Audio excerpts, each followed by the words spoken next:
കൂടിയിട്ട് ഒരു നന്ദി നമസ്കാരമാണ്. ഏതായാലും ഇന്ന് എനിക്ക് അട്ടപ്പാടിന് ഒരു പരിപാടിയാണ്. ആ പരിപാടിനെ ഞാൻ തള്ളി വെച്ചിട്ടാണ് നമ്മുടെ രാജ്യത്തിന് ഓടി വന്നത്. എൻ്റെതായ പരിപാടിനെ അപ്പുറത്ത് നീട്ടി വെച്ചിട്ടാണ് ഞാൻ വന്നിരിക്കുന്നത്.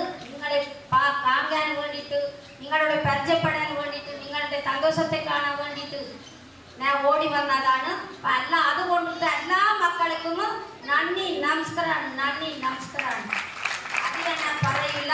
നമുക്കൊരു പാട്ടിനെ പോകാൻ ഞാനും പെട്ടെന്ന് ഇറങ്ങിപ്പോകുന്നതാണ്. എനിക്ക് ഇന്ന് പോയി അതിനെ ഒരു ഡജനക്കവത് പോയി ഞാൻ എൻ്റെ അമ്പലത്തിന് ചേരണോ. അതുകൊണ്ടിട്ടാണ് ഞാൻ നിങ്ങൾക്ക് വേണ്ടിയിട്ട് ഇത്ര നേരം കുറേ നേരം വന്ന് ഇന്നെ താമസിച്ചിരുന്നെങ്കിൽ നിങ്ങൾ പെട്ടെന്ന് ഇറങ്ങിപ്പോയിട്ടുണ്ടാകും. പാട്ട് മുടിഞ്ഞാൽ എല്ലാവർക്കും ഒരു സന്തോഷമാണ്. നിങ്ങളെ കണ്ടെത്തിയിട്ട് ഞാൻ ഇറങ്ങും. ഞാൻ അവിടെ പോയി ചെല്ലണോ. ഞങ്ങളുടെ അത് നല്ല ഒരു അമ്പലമാണ്. ഓരോ കൊല്ലത്തിന് ഓരോ അമ്പലത്തിന്